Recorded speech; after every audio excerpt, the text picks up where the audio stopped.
Vamos a seguir adelante con lo de hoy. El sufrimiento como bendición. Este primer punto ya lo vimos, que Dios es bueno, hermanos. Toda dádiva viene de Dios y es buena, ¿verdad? Dios permite el sufrimiento. Y como lo vimos en Romanos, que todas las cosas cooperan para bien. Esa es una promesa. Todas están, hermanos, organizadas para que cooperen para nuestro bien, a pesar de que no estemos en el lugar adecuado, sintiendo cosas bonitas, ¿verdad? A veces pensamos que la palabra bien es cosas bonitas, sentirnos cómodos, pero cuando dice Proverbios, hermanos, que corrijamos a nuestros hijos y nos traerá descanso, no se oye bonito. También lo que dice Hebreos, que la disciplina, hermanos, al parecer no parece ser causa de alegría, sino de tristeza. No es bonito, pero todas esas cosas, hermanos, de disciplina y de corrección, van a cooperar para bien en un futuro. Entonces, esa es la promesa. Y también, hermanos, nos dice que eso que estamos viviendo aquí en Romanos es para ser hechos conforme a la imagen de su Hijo. Entonces, yo creo el propósito mayor, hermanos, es ser transformados, madurar, crecer. Y la estatura, ¿quién la pone, hermanos? La medida, el Señor Jesucristo. Ya lo vimos esto, hermanos, me estoy yendo rápido. El punto número 2 nos dijo que el problema del hombre no es su sufrimiento físico, sino la iniquidad de su alma. Que las personas, hermanos, se pierdan y vayan al infierno. Ese es el sufrimiento más grande. Sí, hermanos, esta vida, como ya lo hemos platicado, nos lo han dicho, esta vida es temporal, es muy corta. Pero lo más importante es la eternidad. Así es. Entonces, estábamos analizando este punto, hermanos, de que el sufrimiento viene a solucionar los mayores problemas del hombre. Entonces, subraya aquí, hermanos, cuáles son los mayores problemas del hombre. Y pongan atención, hermanos, para que el martes podamos dar un repaso y usted pueda explicar, puedan participar. Entonces, aquí está, hermano, los mayores problemas del hombre es que es autónomo, es decir, quiere dirigirse por sus propias maneras. ¿Sí, hermanos? Eso es rebeldía. Entonces, también el orgullo, la ingratitud, la autosatisfacción y su autoglorificación. Hermanos, es el problema mayor del hombre actualmente. Ajá. Desde Adán, hermanos, se ha ido incrementando esto. Ahora esto, hermanos, se promueve en las políticas, se promueve en la educación, se promueve en las escuelas, hermanos. Esto es un logro para la gente de hoy. Vivir de esta manera es un logro, que no dependas de nadie, que nadie te diga lo que debes hacer. Son las cosas que está enalteciendo el hombre, hermanos. Sin embargo, el sufrimiento viene a solucionar esto. Las mujeres pueden seguir marchando, pueden seguir manifestándose, pueden seguir golpeando ahí a los camarógrafos, pueden ir a destruir las estatuas, a rayonear ahí el palacio, pero nada va a solucionar los asesinatos, hermanos, de las mujeres, sino es cómo vivir ese sufrimiento a través del evangelio. ¿Sí, hermanos? Por más políticas que se hagan, ¿quién va a detener, hermanos, el corazón de un hombre enojado contra una mujer? ¿Quién lo va a detener? Ahí en un cuarto, en una casa, ¿verdad? Nada lo puede detener. Sin embargo, hermanos, el sufrimiento viene a solucionar estos problemas. Lo trágico es que el hombre quiere que lo solucione el mismo hombre. Y el mismo hombre, hermanos, no tiene la capacidad de solucionar esto. Así es que, ¿de qué manera Dios está usando el sufrimiento, hermano, para lidiar con esas cosas en tu vida? Como dijimos hace rato, nuestro hermano Ricardo dice, todos hemos sufrido. Muy bien, ahora, ¿ese sufrimiento te ayudó en estas áreas a lidiar contigo? ¿Lidió con tu orgullo? ¿Lidió con tu ingratitud? ¿Verdad, hermanos? Entonces, esto, hermanos, si no pasamos por el dolor, se queda. Porque esto es algo, como les dije hace rato, de que se enorgullece el hombre. Ah, es que yo soy profesionista, es mi orgullo. Pero cuando viene el sufrimiento, se acaba ese orgullo. No nos alcanza, hermanos, la profesión. No nos alcanza el dinero, las amistades, las conexiones. Entonces, el sufrimiento, hermanos, de esta manera es una bendición. Y cuando venga el sufrimiento a tu vida, hermanos, sí deberíamos observar, Señor, en mí hay rebelión, en mí hay orgullo, en mí hay ingratitud, porque esto nos sirve, hermanos, para seguir creciendo en el Señor y abandonar esto. Que el sufrimiento, hermanos, como hijos de Dios, valga la pena. Ahí tenemos a Sansón, ¿verdad, hermanos? Como él tenía orgullo, se creía autónomo, quería hacer lo que quería. El Señor le decía, no, esas mujeres no te convienen. Ah, es que yo quiero esas mujeres, yo quiero satisfacerme. Mira, ahí está una prostituta, y iba con la prostituta. Él se ensalzaba porque era muy fuerte. Entonces, ¿cómo terminó, hermanos? Terminó sin ojos. Terminó ahí moliendo en el molino, ¿verdad, hermanos? Esclavo, burlándose de él. Y ese no era el propósito de Dios. Pero Dios permitió el sufrimiento, hermanos, para lidiar con su carácter. ¿Sí, hermanos? Para lidiar con su orgullo de Sansón. Entonces, hermanos, vamos a ver otro punto. Dice, cuando el hombre está libre de problemas, su tendencia natural es alejarse de Dios. Cuando nos alejamos de Dios, pecamos, y eso trae, hermanos, consecuencias. Subraya eso, hermanos. Yo creo todos lo sabemos, que el pecado trae consecuencias. Entonces la manera de librarte de ellas es, hermanos, cerca de Dios. Y por eso Dios permite el sufrimiento, hermanos. Porque si no pasamos circunstancias difíciles, como alguien participó hace rato, pues ¿cuándo nos vamos, hermanos, a acercar a Dios? Nunca. Tú ve con la gente ahorita que tiene posición, tiene dinero, predícale de la palabra y no te va a hacer caso, ¿verdad? Porque ellos piensan que tienen todo. Entonces, el alejarnos de Dios, hermanos, nos acerca al pecado, y la manera de librarte de esas consecuencias del pecado es acercarte a Dios. Y cuando las personas se acercan más y más a Dios, hermanos, ¿cuándo es eso? ¿Cuándo se acercan más? Pues cuando tienen más problemas. Yo creo que todos nos identificamos con esto, hermanos, porque alguien nos predicó el evangelio cuando teníamos problemas, ¿verdad? Y fue cuando dijimos, sí, Señor, yo quiero que me ayudes porque yo ya no puedo. Entonces el sufrimiento, hermanos, a través del dolor, del sufrimiento, Dios atrajo a muchos a los caminos de Dios. Entonces dice Oseas 13:6, cuando comían sus pastos, se saciaron, y al estar saciados, se ensoberbeció su corazón. Es el punto que vimos hace rato. Por tanto, se olvidaron de mí. ¿Sí, hermanos? Hay veces que hay hermanos en la iglesia que piden, cuando no tienen trabajo, andan llorando en la iglesia, ay, Señor, dame un trabajo, y dan su diezmo, hermanos, ganarán 100 pesos y dan su diezmo, dan su ofrenda de esos 100 pesos, y les alcanza y andan pidiendo un trabajo, Señor, dame un trabajo, por favor. Y cuando Dios se los da, hermanos, y les llega la bendición, ya ni los ve uno en la iglesia, ya no se acercan a dar ofrenda. Así le pasó al pueblo de Israel, hermanos. Cuando se llegaron a saciar en la tierra prometida, se olvidaron de Dios y se volvieron a la idolatría. Y entonces, hermanos, el sufrimiento para el pueblo de Israel nunca terminó. En ese tiempo, ¿verdad?, que abandonaron a Dios. Entonces se ensoberbeció su corazón. Subraya eso, hermanos, porque el martes estuvimos hablando del corazón como respuesta, ¿verdad?, de toda esa bolsita que venimos cargando. Esas experiencias, expectativas, están en el corazón. Bueno, aquí los hombres estos que estaban saciados se ensoberbecieron y se olvidaron de Dios. ¿Sí, hermanos? Entonces, eso es muy importante, hermanos, que veamos todos estos puntos, ¿verdad? Dice el número 5, cuando el hombre se aleja de Dios, Él permite el sufrimiento físico con la intención de acercarlo a Él. Por lo tanto, el sufrimiento tiene un diseño bueno en la mente de Dios. Subraya eso, hermanos, el sufrimiento tiene un diseño bueno en la mente de Dios.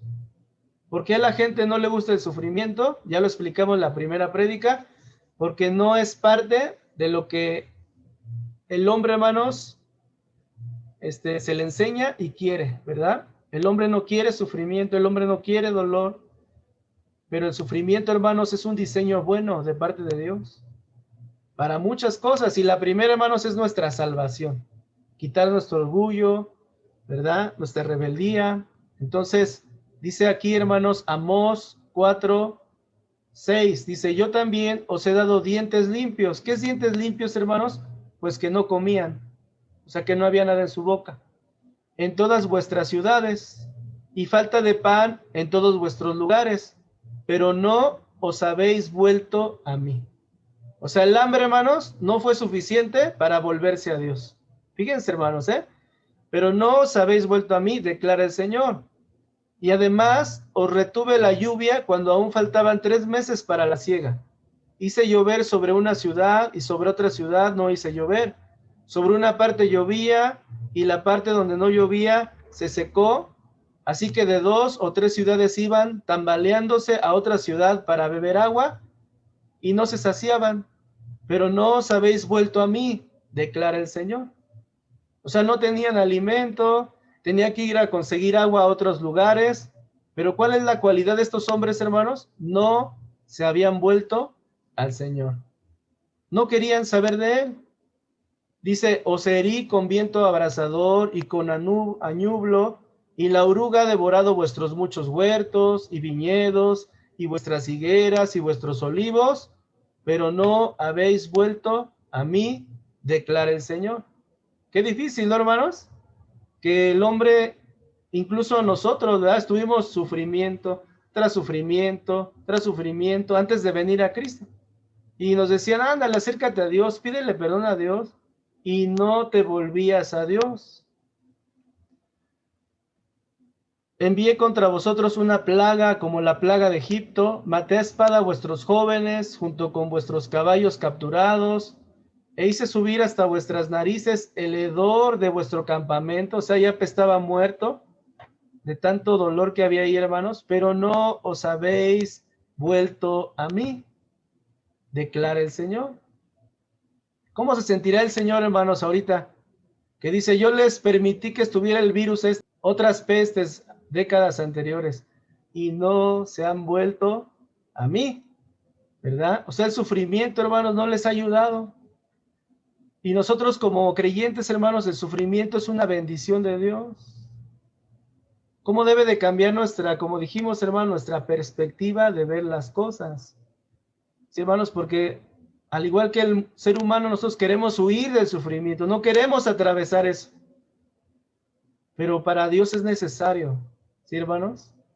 Dice, os destruí como Dios destruyó a Sodoma y a Gomorra, y fuisteis como tizón arrebatado de la hoguera, pero no os habéis vuelto a mí, declara el Señor. Por tanto, aquí viene lo difícil. O sea, Dios, hermanos, habla una vez, habla 2 veces, habla 3 veces.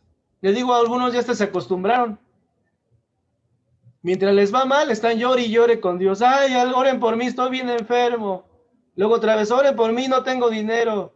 Pero todo eso te está diciendo algo Dios, que quiere algo contigo, que quiere que te arrepientas, que te vuelvas a Él, que dejes de andar viendo esas cosas que ves, que dejes de andar creyendo esas cosas que crees, que te arrepientas.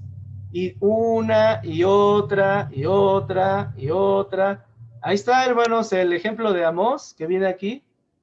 Y eso, hermanos, dice que Dios es paciente, ¿no? Para con todos. Que Dios es grande en misericordia, ¿verdad? Pero dice que también, hermanos, se tarda para actuar. Dice, por tanto, así haré contigo. Y porque te he de hacer esto, prepárate para encontrarte con tu Dios, ¿verdad? Yo creo que ese es lo más difícil que un ateo va a poder vivir.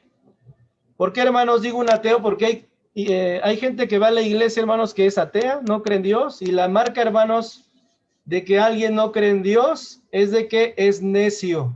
Dice el necio en su corazón, escríbelo ahí, hermanos, donde tienes espacio. Dice el necio en su corazón. ¿Qué dice el necio, hermanos? No hay Dios. Y Dios te trata de una manera, y Dios te trata de otra, y te está hablando, y te está hablando, y te está hablando, y como si nadie te hablara. Porque eres un necio. ¿Y cuál es la cualidad de un necio? No cree en Dios. Dice el necio en su corazón, no hay Dios. Entonces, hermanos, no hay temor de Dios, no hay adoración para Dios, no hay búsqueda de Dios. Como decía el hermano Anastasio hace rato, no hay esa delicia, ¿verdad?, de buscar la vida cristiana. Entonces, el necio dice, no hay Dios, y yo vivo en mi orgullo. Bueno, hermanos, pues Dios te va a seguir hablando a través del dolor, a través del sufrimiento, en tranquilidad, ¿verdad? Con fuerza. ¿Por qué? Porque te ama y no quiere que te pierdas. Él no quiere que el mundo se pierda, hermanos, y le manda el dolor, el sufrimiento, para que se vuelva a Él. Pero ¿qué pasa con la gente, hermanos? No os habéis vuelto a mí, dice el Señor, ¿verdad? Y es que esto, hermanos, el Señor lo sabe, ¿verdad? Él sabe quién se ha vuelto a Él realmente, porque no habla de emociones, hermanos, de que, ay, sí estoy en lo más doloroso, no tengo para comer, ahora sí voy a llorar, híjole, ¿cómo no aproveché esto? Bueno, ese es un dolor tuyo, pero no te has vuelto al Señor. Ayúdame, Señor, pero no te has vuelto al Señor, no te has arrepentido realmente de corazón. Eso es lo que le pasa al ser humano. Entonces, esta frase ya la habíamos visto anteriormente. Dios nos susurra en nuestros placeres, nos habla bajito, le habla a nuestra conciencia, pero nos grita en nuestro dolor. Número 6, el sufrimiento es bueno para quebrantar nuestro orgullo. Dice Deuteronomio 8:2, y te acordarás de todo el camino por donde el Señor tu Dios te ha traído, por el desierto durante estos 40 años. La tierra prometida, hermanos, estaba a 40 días, pero hizo el Señor pasar que estuvieran en el desierto por 40 años. Dice, para humillarte.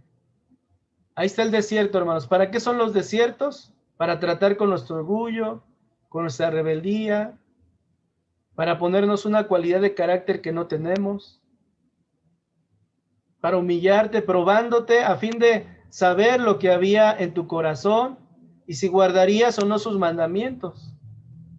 Y dice el versículo 3, y te humilló y te dejó tener hambre y te alimentó con el maná que no conocías, ni tus padres habían conocido, para hacerte entender que el hombre no solo vive de pan, sino que vive de todo lo que procede de la boca del Señor. Así como se están aprendiendo el Salmo 119, ¿de qué vive el hombre, hermanos? De todo lo que sale de la boca del Señor, de su ley, de sus mandamientos. No solamente vives de pan físico, ¿verdad? Y el Señor nos deja pasar por momentos de sufrimiento para quebrantar nuestro orgullo. Número 7 dice, el sufrimiento nos revela la iniquidad en nuestro interior que no estábamos viendo. Todos estos puntos, hermanos, van de la mano, ¿eh? Todos estos puntos, desde el 1 hasta el 7 van apuntando, hermanos, hacia la realidad de nuestro corazón, hacia la realidad, hermanos, de por qué existe el sufrimiento en el mundo. Ahí está lo principal que quiere el Señor, lidiar con el corazón que está endurecido, que está lejos de Él. Entonces, ¿qué hace el sufrimiento, hermanos? Nos revela la iniquidad que hay en nuestro interior. Nos conviene, hermanos, ver lo sucio que estaba en nuestro corazón, porque de esta manera me acerca a la imagen de Cristo y me evita consecuencias. Y aquí tenemos, hermanos, el abrazo del hijo pródigo, ¿verdad? Que regresa a su padre, hermanos. ¿Por qué? Porque él ya estaba en una condición, hermanos, que no se esperaba, que no se imaginó, que estaba sufriendo, comiendo aún la comida de los cerdos. Entonces dice en Lucas 15:16, y deseaba llenar su vientre de las algarrobas que comían los cerdos, pero nadie le daba. Ni los cerdos ya lo querían ahí. Y volviendo en sí, dijo, ¿cuántos jornaleros en casa de mi padre tienen abundancia de pan y yo aquí perezco de hambre? Entonces dice que volviendo en sí. ¿Qué le ayudó a volver en sí, hermanos? El dolor, el sufrimiento, la escasez, la pérdida. Si no pasamos esto, no volvemos en sí. No vemos lo que hay en nuestro interior. Dice, me levantaré e iré a mi padre y le diré, Padre, he pecado contra el cielo y contra ti. Usted sabe la historia, hermanos, cómo él exigió su herencia, insultando a su padre que todavía no había muerto. Ahora en el sufrimiento, hermanos, ¿cómo va a regresar? ¿Cómo usted cree que va a regresar? Pues va a regresar humilde, va a regresar humillado, avergonzado, pero va a regresar también, hermanos, con nuevas experiencias. Va a regresar, hermanos, con el trato de Dios en el corazón. Va a regresar, hermanos, viendo la realidad de la vida. Va a regresar, hermanos, con otras expectativas de vida, valorando lo que tiene. Va a dar gracias ahora por los alimentos. ¿Verdad que el sufrimiento es bueno, hermanos? Porque si no, como seres humanos, no tenemos la capacidad de avanzar en Dios, si no atravesamos momentos de dolor y de dificultad. Entonces vamos avanzando, hermanos, dice el número 8. Dios usa el sufrimiento para aumentar o producir fe en nosotros. Es triste ver, hermanos, que el sufrimiento a muchos creyentes les termina la fe, les mata la fe. Y ese no es el propósito del sufrimiento, hermanos. La idea es aumentar tu fe. Como ahorita daba el testimonio de la hermana Carmen, ¿no? Que sale de ese problema de manera, hermanos, milagrosa de parte de Dios. ¿Y qué va a hacer este sufrimiento, hermanos? Esa incomodidad que tuvo, pues va a aumentar su fe. Por eso la hermana decía, a ver, yo voy a orar por ustedes, a los que estaban ahí enfermos, porque el sufrimiento, el dolor y las vivencias, hermanos, de experiencias de sanidad que uno ha tenido antes, pues le motivan a creer aún estando en el dolor. Entonces, no es al revés, hermano, porque muchos, aún cristianos, ya hay pastores que se suicidan, creyentes que se suicidan en Estados Unidos, porque se acabó su fe. El sufrimiento trajo una pérdida de fe, pero la idea es de que tu fe, hermanos, aumente. Juan 9:1 dice, al pasar Jesús vio a un hombre ciego de nacimiento. Este pasaje lo acabamos de estudiar hace 8 días, en el discipulado de los sábados, y le preguntó a sus discípulos, diciendo, Rabí, ¿quién pecó, este o sus padres, para que haya nacido ciego? Respondió Jesús, no es que pecó este ni sus padres, sino para que las obras de Dios se manifiesten en él. Entonces aquí vemos este milagro, hermanos, que Jesús hizo, sobrenatural, ¿verdad? Que untó ese lodo, lo puso en sus ojos, le dijo que fuera a lavarse, y desde ahí, hermanos, el Señor está tratando con su fe. Porque no le dijo, mira, si tú te vas y te lavas con este lodo vas a sanar. Solamente le dio la orden, ¿sabes qué? Vete a lavar al estanque. Y cuando se lavó, hermanos, recibió la vista. El Señor comenzó a tratar con su fe de este hombre que no había visto a Jesús físicamente. Entonces el 35 dice, oyó Jesús que le habían expulsado. Ya los hermanos del sábado ya se sabe la historia. Lo expulsaron del templo y hallándole le dijo, ¿crees tú en el Hijo de Dios? Respondiendo, y él dijo, ¿quién es, Señor, para que crea en él? Le dijo Jesús, pues lo has visto, y el que habla contigo, él es. Y él dijo, creo, Señor, y le adoró. Entonces aquí vemos, hermanos, cómo este sufrimiento, este padecimiento de muchos años, hermanos, porque él nació ciego. Este padecimiento lo llevó, hermanos, a tener un encuentro con Jesús, y también, hermanos, le ayudó a creer en él. Sí, hermanos, a creer en él para salvación. Entonces fue la ceguera que lo trajo a un encuentro con Jesús, y lo que le trae salvación y le evita el dolor y el sufrimiento, hermanos, eterno. Porque pues, ¿cuántos años le durarían todavía más, le quedarían a este hombre, hermanos, en la tierra? No podemos saber, pero no creo que más de 100. Ya era un hombre grande, ¿verdad? Pero este sufrimiento, hermanos, le ayudó a tener, hermanos, un alivio eterno, no solamente temporal, ¿verdad? Entonces el sufrimiento, hermanos, se ve aquí como una bendición de Dios. Vamos con hermanos, el número 9. El sufrimiento produce cualidades en nosotros que de otra forma no se desarrollarían. Hay cosas que si Dios no permitiera en tu vida, hermanos, esa cualidad jamás se hubiera desarrollado. Cuando Dios te pone a los impacientes, los pone en la cama, ¿qué te pone a desarrollar en la cama, hermanos? La paciencia, ¿verdad? Híjole, ya que más a los que son bien activos, ¿no? Que tienes que ir a un hospital, estar dependiendo de los demás. Ah, es que tú eres muy independiente, Dios te va a hacer enseñar, te va a enseñar a ser dependiente, te va a enseñar a ser humilde y te va a enseñar la paciencia. Híjole, ¿verdad, hermano? ¿Cómo Dios nos mete en esos momentos de aprendizaje? De cualidades que de otra forma, hermanos, no se van a desarrollar. Para los impacientes, ¿cuántos tienen hijos impacientes en su casa? De esos que se alteran rápidamente, que de todo se enojan.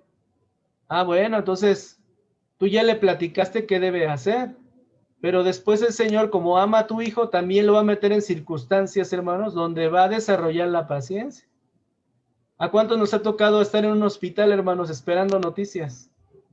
¿Verdad? ¿Cuántos han estado quedándose en hospital a dormir toda la noche? Un día, otro día, otro día. Entonces Dios está desarrollando cosas en ti, ¿verdad? Cosas que son necesarias.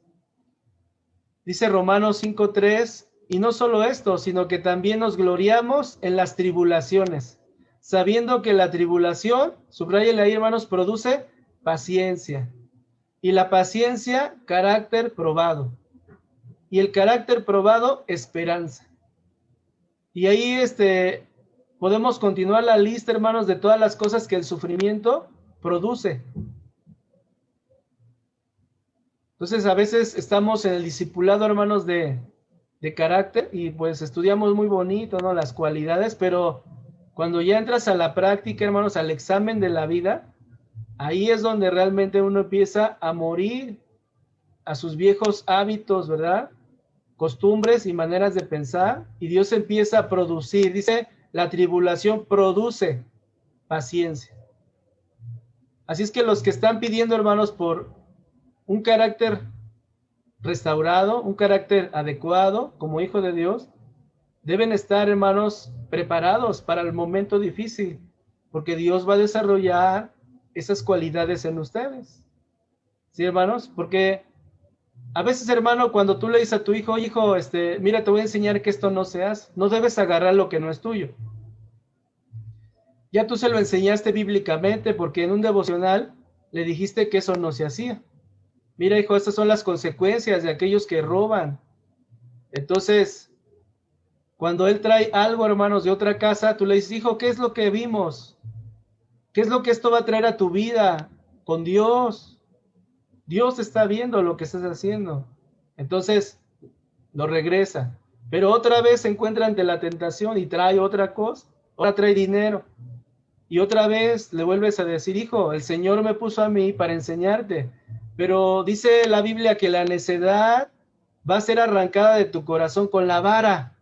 Entonces tú te pones como un intermediario, como un agente de Dios, para ayudar a tu hijo a volverse a Dios, hermanos, a través del dolor y del sufrimiento, que no es alargado, no es duradero, pero así como lo expresa la Biblia, hermanos, se da, y entonces el niño recapacita y ya no lo hace.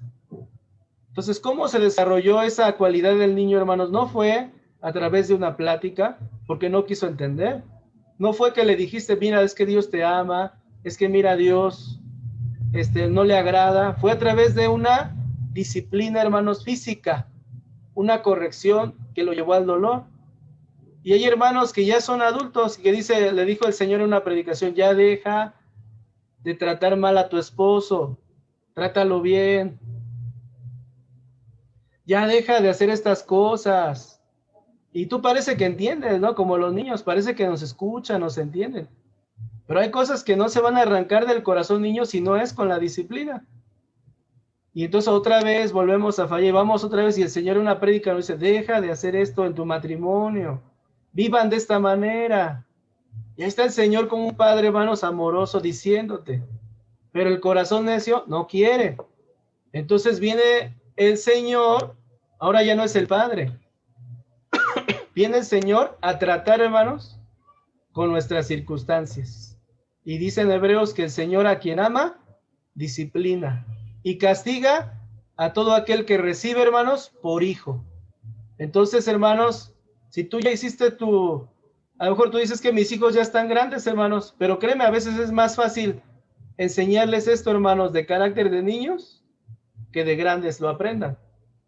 Porque de grandes, hermanos, luego hay más sufrimiento, hay más dolor, hay separación, hay ruptura, porque es la disciplina del Señor. Como lo vimos hacer, son las consecuencias de mi necedad. Pero Dios, hermanos, así como el amor que tiene un padre a su hijo actúa, así el amor de Dios, hermanos, va a actuar sobre sus hijos. Porque te ama y te quiere atraer y te quiere restaurar, te quiere quitar esas cosas que has pensado y ponerte, hermanos, un carácter aprobado, como dice aquí Romanos, algo que desarrolle paciencia. Entonces, hermanos, ¿qué cualidades tú crees todavía necesitar? ¿Y cómo las vas a aprender? Esa sería una buena pregunta. Pregúntale a tu hijo, hijo, ¿qué cualidades de carácter necesitas desarrollar? ¿Y cómo las quisieras aprender? A ver, pregúntale, yo aquí lo estoy viendo, ¿no están preguntando algunos?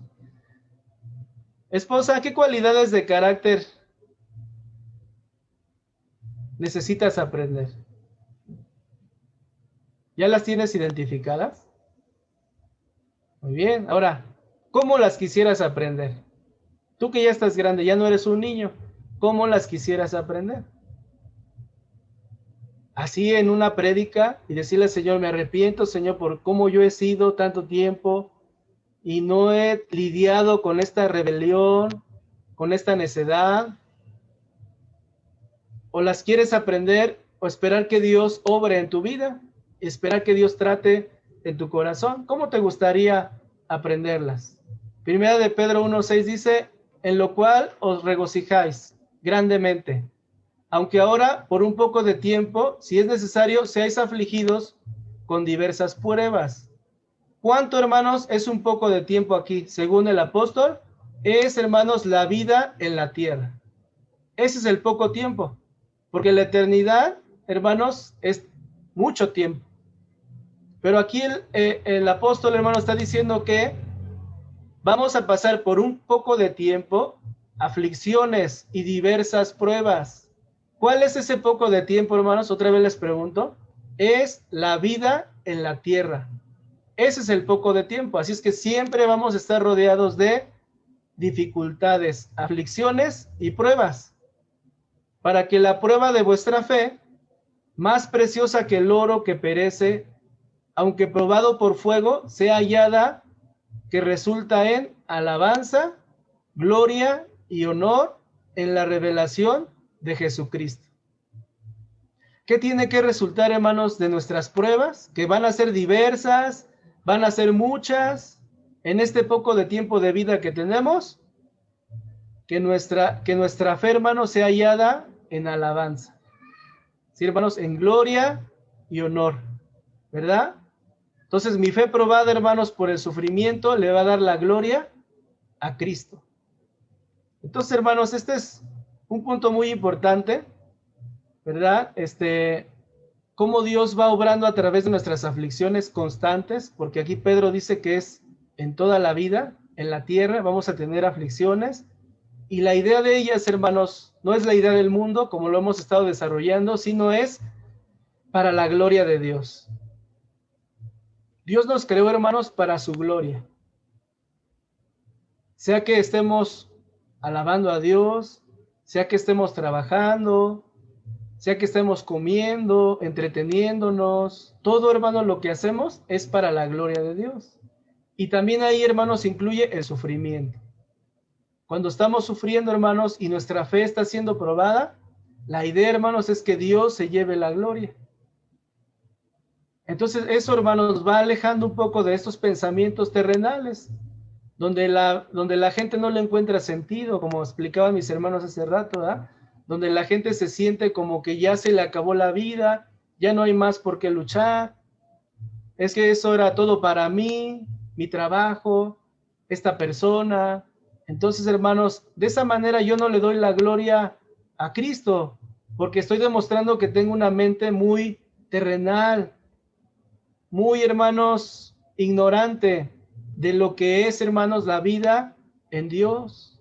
Entonces esas cosas, hermanos, me doblegan, ¿verdad?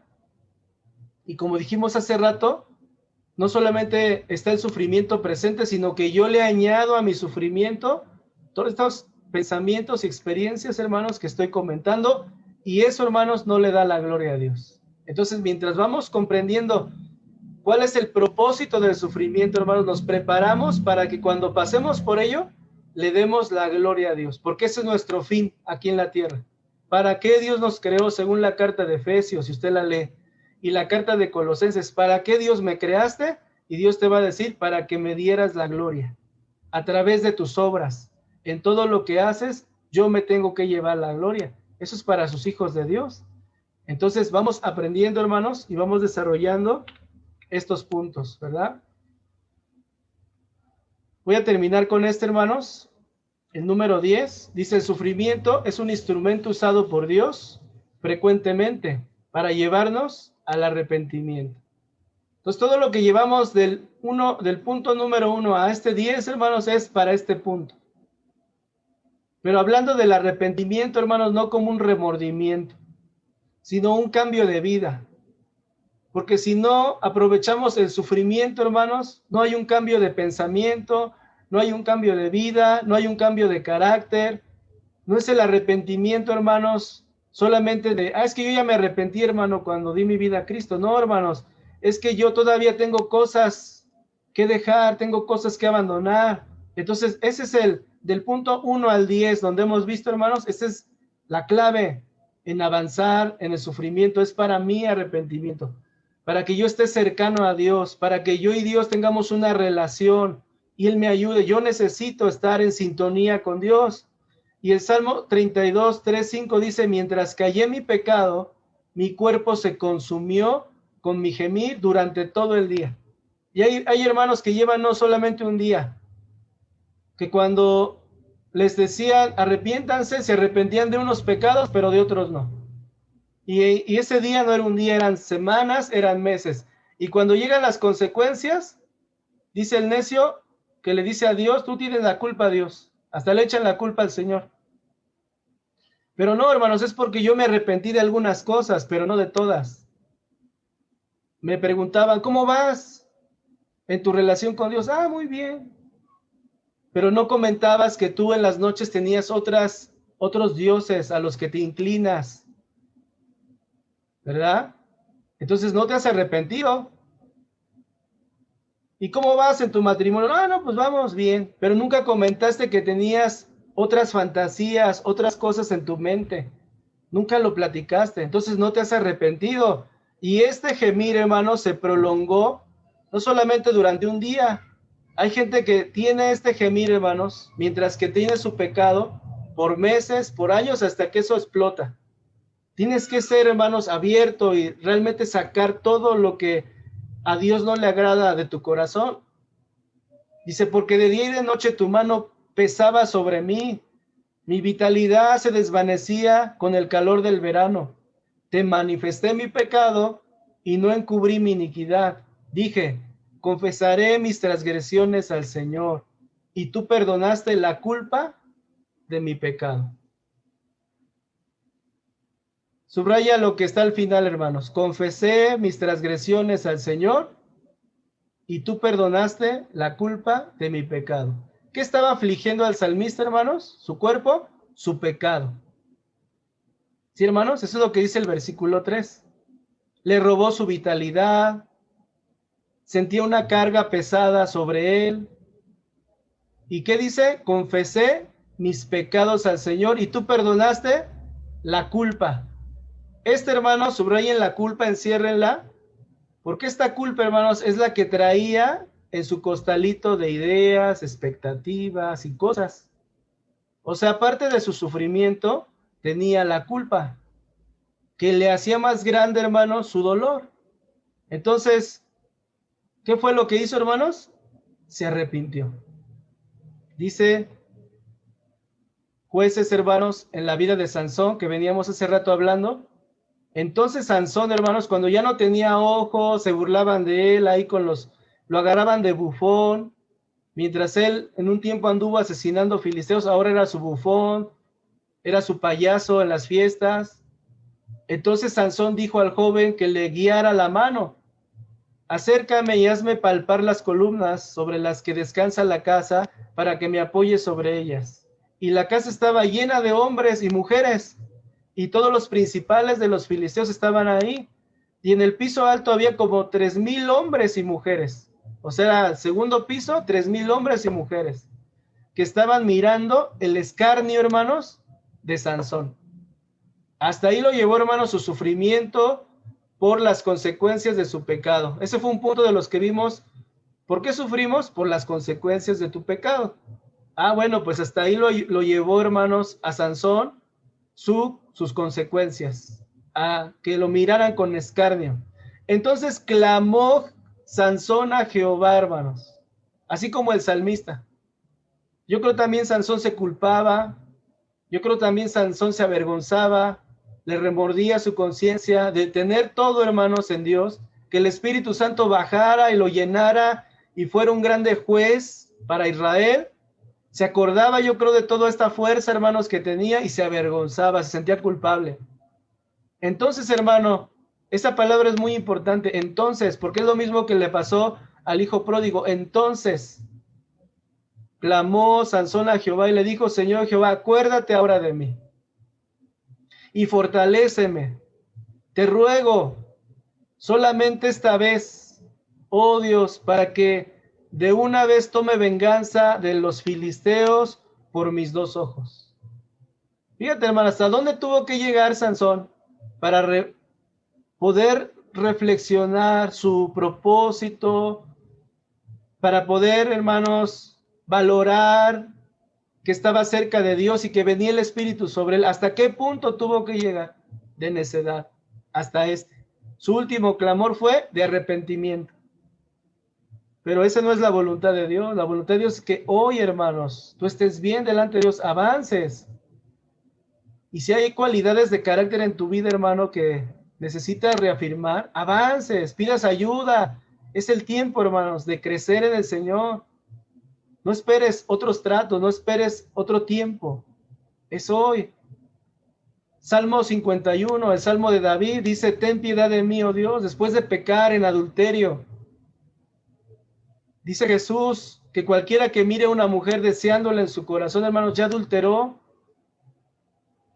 Y quizá para muchos creyentes no se les haga un pecado, pero para Jesús sí lo es. Y este David escribe este salmo, hermanos, cuando es confrontado por el profeta y de su adulterio y su asesinato.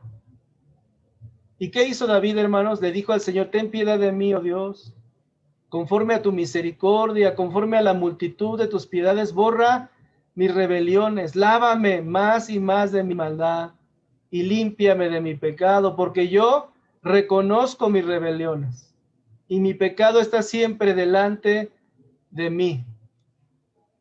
Y ya en el versículo 10, hermanos, está esta imagen donde está el mismo salmo y le dice: crea en mí, oh Dios, un corazón limpio y renueva un espíritu recto dentro de mí. A pesar de que David era, hermanos, llamado conforme al corazón de Dios,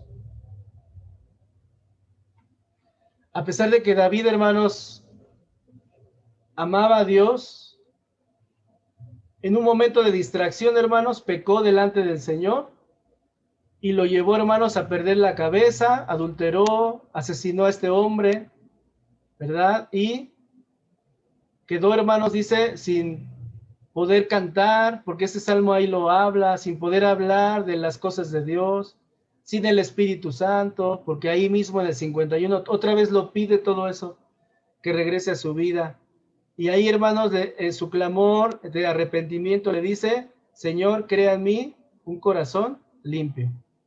Crear, hermanos, no es de que, a ver, te lo voy a limpiar. No, eso ya lo pidió en los primeros versículos. Aquí, hermanos, le está diciendo: cambia mi corazón.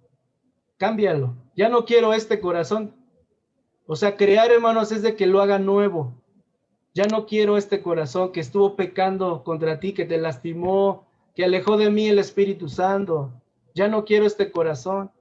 Y David le dice: crea en mí, oh Dios, un corazón limpio y renueva un espíritu recto dentro de mí. ¿Qué es un espíritu recto, hermanos? ¿Cómo es que tu espíritu está recto? Pues cuando tienes comunión con el Espíritu Santo, ahí está un espíritu recto.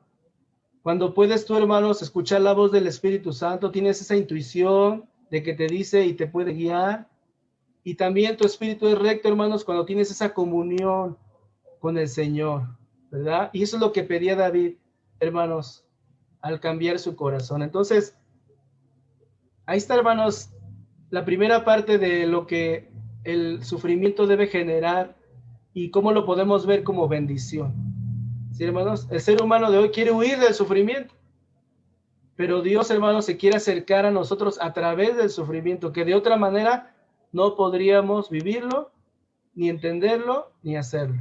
Dios quiere cambiarte, te ha enseñado una y otra vez, tú no quieres, y permite el sufrimiento para que reflexiones, para que cambies, y se acerca a ti, hermanos, para que te arrepientas. Totalmente, que no haya áreas grises, áreas negras en tu corazón. Así es que inclina tu cabeza, hermanos. Si hay cosas en tu vida todavía, cosas que el Señor ya muchos años atrás te ha dicho, ya deja eso. Es más, ya pasaste varios sufrimientos y no lo has cambiado.